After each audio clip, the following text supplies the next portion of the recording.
Shalom saudara sekalian, kembali kita bersyukur bisa diberikan kesempatan untuk kita belajar firman Tuhan.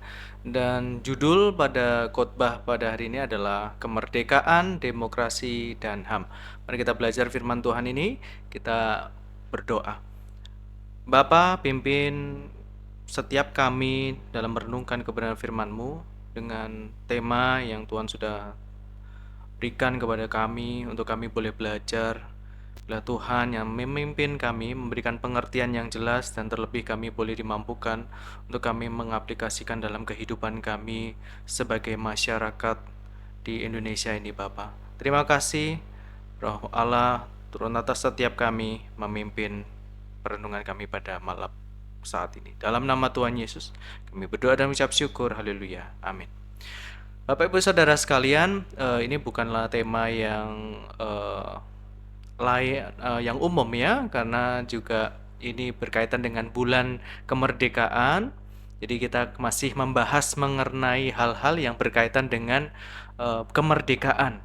Nah, judul pada malam hari ini adalah Kemerdekaan, Demokrasi, dan HAM. Mari kita buka Alkitab kita baca di dalam Galatia 5 ayat yang pertama. Saya akan bantu bacakan. Supaya kita sungguh-sungguh merdeka, Kristus telah memerdekakan kita. Karena itu berdirilah teguh dan jangan mau lagi dikenakan kuk perhambaan. Bersyukur kepada Tuhan untuk kemerdekaan bangsa kita ini. Tahun ini bangsa kita tepat 81 tahun merdeka. Kemerdekaan yang diperoleh melalui perjuangan tokoh-tokoh bangsa yang telah berkorban lebih dahulu. Ini ucapan syukur kita, anugerah Tuhan. Kita tahu bahwa sebelum kemerdekaan, Indonesia hidup di bawah sistem kolonialisme. Tidak ada kebebasan dalam masyarakat pada waktu itu. Hidup di negeri sendiri, tetapi tidak memiliki kuasa untuk mengelola sumber dayanya sendiri. Jadi sangat terbatas. Kebebasan telah dirampas dan berbagai pembatasan dialami dalam berbagai aspek di masyarakat, di tengah-tengah masyarakat kita. Aspek politik, jadi tidak hanya hak politik, organisasi pergerakan nasional pun ditekan ketika itu. Kebebasan untuk berpendapat dan berkumpul itu pun dibatasi. Volksrat atau lembaga atau badan perwakilan, badan penasehat itu pun juga tanpa kekuatan legislatif penuh. Jadi arsip kolonial sendiri menyebutnya sebagai forum latihan demokrasi, bukan lembaga perwakilan sejati. Jadi ada pembatasan. Lalu di aspek ekonomi, monopoli dagang dan sumber daya alam dikuasai penjajah lewat sistem tanam paksa. Dalam aspek pendidikan, data resmi Hindia Belanda mencatat angka buta huruf di atas 90% pada awal abad ke-20. Jadi ada pembatasan dalam akses pendidikan bagi masyarakat kita waktu itu. Kemudian ada pembatasan dalam aspek sosial dan budaya, sistem kasta yang memisahkan masyarakat berdasarkan ras dan status sosial, menciptakan kesenjangan yang besar hingga berdampak pada praktek perbudakan, baik tenaga kerja maupun perbudakan seksual. Nah, dengan sejarah yang cukup kelam ini, apakah kita perlu malu sebagai bangsa yang pernah dijajah? Tentu tidak ya. Bung Karno pernah berkata bahwa bangsa yang besar adalah bangsa yang menghargai jasa pahlawannya. Sejarah kelam itu bukan untuk ditutupi, bukan untuk dilupakan, melainkan untuk direnungkan. Karena di dalamnya ada nilai perjuangan yang membawa bangsa kita pada kemerdekaan. Nah, namun kemerdekaan bangsa hanyalah bayangan dari kemerdekaan yang jauh lebih dalam. Kemerdekaan yang Allah sendiri kerjakan bagi manusia. Ada 3 bagian yang akan kita bahas ya pada kesempatan hari ini. Kemerdekaan dalam Kristus, yang kedua adalah kemerdekaan yang bertanggung jawab dalam hidup bersama, dan yang ketiga adalah hak asasi manusia. Nah, bagian yang pertama, kemerdekaan dalam Kristus. Kita perlu memahami mengapa Paulus menulis surat Galatia ini ya. Jemaat di Galatia ini sedang ditekan oleh kelompok Yudaisme. Orang-orang yang mengajarkan bahwa orang percaya bukan Yahudi harus disunat dan menaati hukum Taurat agar benar-benar diselamatkan. Jadi tidak cukup iman orang bisa diselamatkan hanya percaya kepada Yesus, enggak. Tetapi harus melakukan tradisi sunat. Galatia 5 ayat yang kedua sampai yang keempat saya akan bacakan. Sesungguhnya aku Paulus berkata kepadamu, jikalau kamu menyunatkan dirimu, Kristus sama sekali tidak akan berguna bagimu. Sekali lagi aku katakan kepada setiap orang yang menyunatkan dirinya, bahwa ia wajib melakukan seluruh hukum Taurat. Kamu lepas dari Kristus, jikalau kamu mengharapkan kebenaran oleh hukum Taurat, kamu hidup di luar kasih karunia. Maka, perhambaan yang Paulus maksud di dalam ayat yang pertama, sesungguhnya punya dua sisi. Yang pertama, kembali diperbudak oleh hukum Taurat. Dan yang kedua, yang akan ditekankan lebih jauh lagi di ayat yang ke-13, yang nanti juga kita bahas, yaitu diperbudak oleh dosa. Paulus sedang menjaga jemaat dari dua bahaya sekaligus, yaitu bahaya legalisme dan bahaya penyalahgunaan kemerdekaan untuk hidup sembarangan. Nah, Paulus menekankan bahwa kemerdekaan sejati hanya didapat melalui Yesus Kristus. Yesus memerdekakan kita dari belenggu dosa yang mengikat dan memisahkan kita dari Allah. Ia juga memerdekakan kita dari tuntutan hukum Taurat sebagai jalan keselamatan. Karena keselamatan hanya melalui iman kepadanya, kepada Yesus Kristus, bukan dengan melakukan hukum Taurat, bukan dengan melakukan ritual tradisi sunat, bukan. Tradisi tidak bisa menyelamatkan, hanya Yesus Kristus yang bisa menyelamatkan. Tuhan memerdekakan kita dengan membayar harga yang mahal, tubuh dan darahnya sendiri. Ia korbankan, ia curahkan, ia remukkan untuk menyelamatkan kita. Pengorbanannya di atas kayu salib itulah yang memerdekakan kita secara penuh. Mengapa hanya Yesus yang sanggup membebaskan kita dari dosa? Ya karena dia adalah pribadi yang tidak berdosa. Tidak ada tokoh manusia manapun di dunia ini yang bisa membebaskan manusia lainnya dari dosa. Bahkan membebaskan dirinya sendiri dari dosa. Sebab semua manusia itu bisa mati dan tidak bangkit lagi. Karena manusia itu dikuasai oleh maut. Nah, di dalam 1 Yohanes 3 ayat yang kelima. Dan kamu tahu bahwa ia telah menyatakan dirinya supaya ia menghapus segala dosa, dan di dalam dia tidak ada dosa. Maka yang bisa menyelamatkan orang berdosa adalah orang yang tidak berdosa. Mana ada manusia di dunia ini, tokoh agama terbesar pun di dunia ini, yang tidak berdosa? Tidak ada. Semua manusia telah jatuh ke dalam dosa. Hanya pribadi Yesus Kristus, Sang Firman Allah yang menjadi manusia, yang tidak memiliki dosa. Maka hanya Yesuslah satu-satunya pribadi yang sanggup memerdekakan kita secara penuh. Nah, kita yang dahulu adalah hamba dosa, tawanan dosa, yang menuju maut, sekarang dibebaskan dalam Yesus Kristus. Bukankah ini kasih karunia? Ya, kita tidak bisa melakukan pembebasan atas diri kita sendiri, melalui kekuatan diri kita sendiri. Nggak bisa. Kita dibebaskan bukan karena usaha kita, melainkan oleh pribadi agung yang mengorbankan dirinya. Puji nama Tuhan. Seperti bangsa Indonesia menerima kemerdekaan tanpa harus ikut berperang. Kita menikmati kemerdekaan tanpa harus ikut berperang di puluhan tahun yang lalu. Ada para pahlawan yang berjuang terlebih dahulu.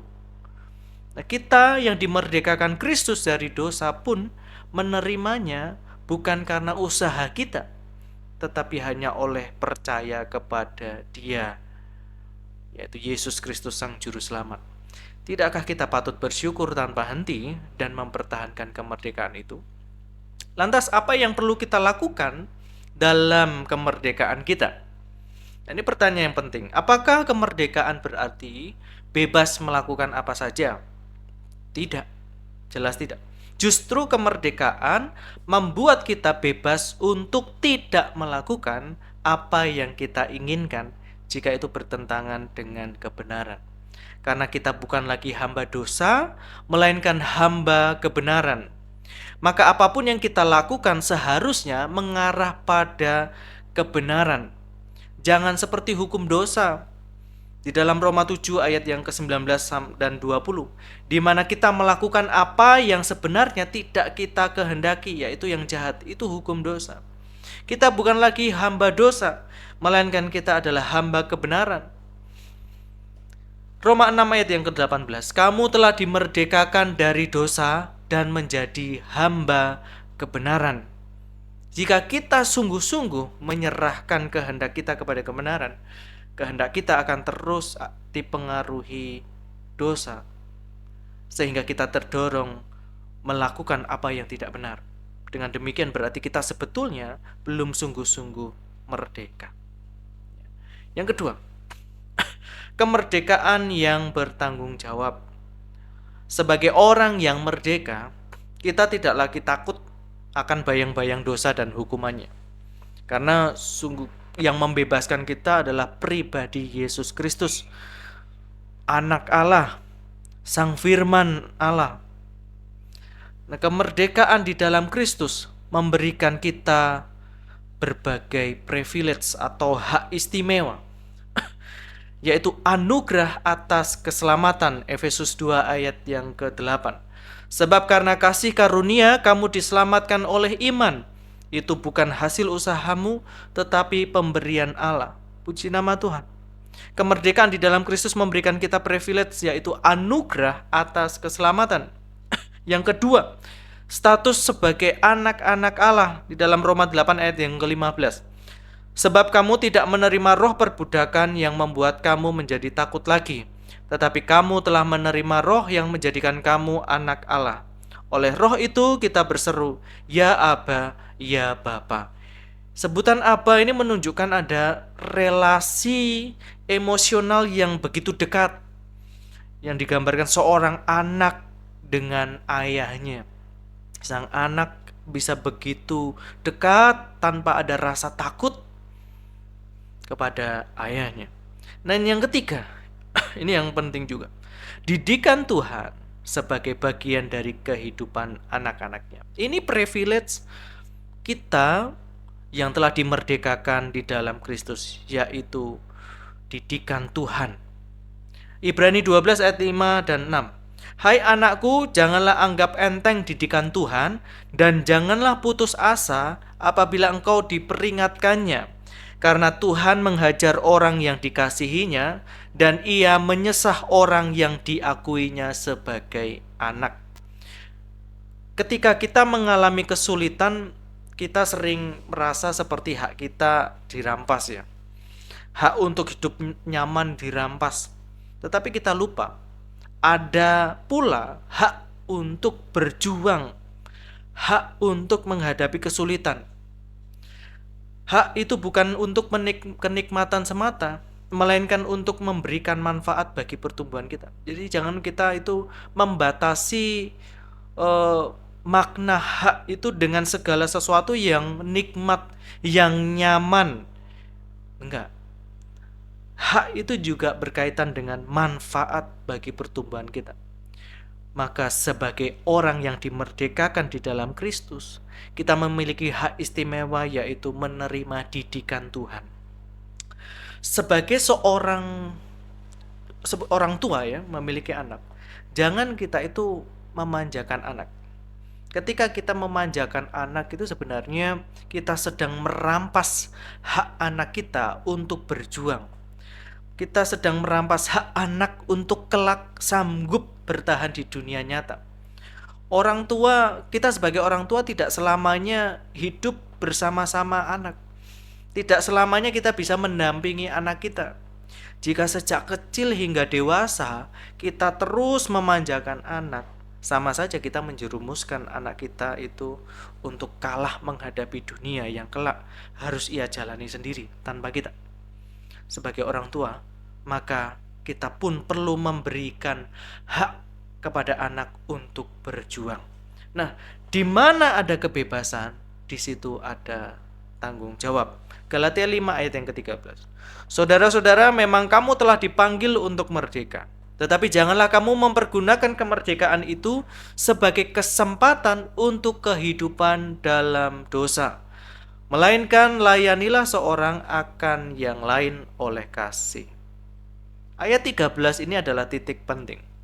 Kemerdekaan yang tadinya berbicara soal hubungan pribadi dengan Allah, sekarang diarahkan oleh Paulus kepada hubungan kita dengan sesama. Di situ ada kalimat layanilah seorang akan yang lain oleh kasih. Prinsip inilah yang juga menjadi dasar bagi bagaimana kita hidup bersama dalam masyarakat dan bernegara, termasuk dalam sistem demokrasi yang kita jalani sebagai masyarakat Indonesia. Bapak Ibu Saudara sekalian, setelah merdeka dari penjajahan, bangsa kita, bangsa Indonesia mengadopsi sistem demokrasi di mana rakyat memiliki kedaulatan atas bangsanya, kebebasan berpendapat dan hak untuk menyuarakan pemikirannya. Nah, kita perlu cermati istilah demokrasi itu sebetulnya berasal dari bahasa Yunani. Demos yaitu rakyat dan kratia itu kuasa. Jadi demokratia itu menunjuk pada gagasan bahwa kekuasaan tertinggi berada di tangan rakyat. Tetapi perlu kita pahami bahwa demokrasi itu baik, tetapi bukan tanpa bahaya. Demokrasi itu ibarat dua sisi mata uang. Jika dijalankan dengan benar, demokrasi bisa memajukan manusia. Tetapi jika tidak didasarkan pada penghormatan terhadap martabat manusia, demokrasi bisa melahirkan barbarianisme. Tindakan yang tidak sesuai dengan tata aturan peradaban manusia. Itu barbarianisme. Kita dapat melihat dalam kisah Yesus. Pilatus mendapat tekanan dari suara mayoritas, bukan? Dan tidak berdaya menahannya. Sehingga ia mengikuti tuntutan orang banyak untuk menyalibkan Yesus. Dari sini kita belajar, suara mayoritas tidak pernah otomatis menjamin suara kebenaran. Kebebasan yang digunakan tanpa kendali kasih dan kebenaran akan menjadi kebebasan yang liar, menjadi barbar. Maka demokrasi membutuhkan kebebasan, tetapi kebebasan membutuhkan tanggung jawab. Dan tanggung jawab membutuhkan nilai yang benar. Jadi demokrasi membutuhkan nilai yang benar. Bukan berarti bebas sebebas-bebasnya tanpa memiliki nilai yang benar, bukan. Tetapi demokrasi yang benar adalah memiliki atau didasarkan pada nilai yang benar, yaitu kasih. Nah, lebih lanjut lagi kita akan membahas mengenai hak asasi manusia. Di poin yang ketiga ini, HAM berlandaskan kasih dan gambar Allah. Sebelum berbicara lebih lanjut, lebih jauh tentang hak asasi manusia, kita perlu kembali ke dalam fondasi yang paling dasar dalam Alkitab, yaitu manusia diciptakan menurut gambar dan rupa Allah. Di dalam Kejadian 1 ayat 26 dan 27. Berfirmanlah Allah, baiklah kita menjadikan manusia menurut gambar dan rupa kita. Maka Allah menciptakan manusia itu menurut gambarnya. Menurut gambar Allah diciptakannya dia, laki-laki dan perempuan diciptakannya mereka. Inilah dasar teologis yang paling kokoh bagi martabat manusia. Mengapa hak asasi manusia harus dihormati? Bukan pertama-tama karena kesepakatan hukum internasional, bukan, melainkan karena setiap manusia tanpa terkecuali membawa gambar Allah dalam dirinya. Inilah yang menjelaskan mengapa hak kaum minoritas sekalipun tidak boleh dikesampingkan hanya karena kalah suara, kalah pendapat. Bukan, tetapi karena martabatnya bukan berasal dari suara mayoritas, tetapi martabat manusia berasal dari Allah yang mencipta seturut gambarnya. Galatia 5 ayat yang ke-14. Sebab seluruh hukum Taurat tercakup dalam satu firman ini, yaitu kasihilah sesamamu manusia seperti dirimu sendiri. Karena sesama kita adalah gambar Allah, maka mengasihi sesama bukan pilihan tambahan, melainkan penggenapan seluruh hukum Taurat. Alkitab mengajarkan kita memandang nilai kemanusiaan pada diri orang lain itu sama dengan yang kita miliki. Memandang kemanusiaan dalam diri kita itu sama dengan memandang kemanusiaan dalam diri orang lain. Bagaimana kita mau diperlakukan, seyogyanya kita juga melakukan apa yang seharusnya kita lakukan kepada orang lain. Ketika kita menghargai diri sendiri, hargailah pula orang lain. Itulah hak asasi manusia. Ketika kita tidak suka diperlakukan sembarangan, ya jangan pula kita memperlakukan orang lain sembarangan. Itulah hak asasi manusia. Kita memperlakukan orang lain sebagaimana kita mau diperlakukan. Demokrasi yang mengesampingkan hak asasi manusia sesungguhnya telah kehilangan maknanya sendiri. Ketika hak kaum minoritas dikesampingkan atas nama suara mayoritas, nilai demokrasi itu sendiri telah dicederai. Karena demokrasi harus didasarkan pada penghormatan terhadap martabat manusia sebagai gambar Allah. Saat ini banyak negara yang memakai istilah demokrasi. Secara formal mengadopsi sistemnya, tetapi dalam praktiknya seringkali tidak. Bagaimana bangsa, bagaimana pemerintahan membatasi akses informasi, menggiring opini untuk kepentingan penguasa, atau membungkam kritik masyarakat.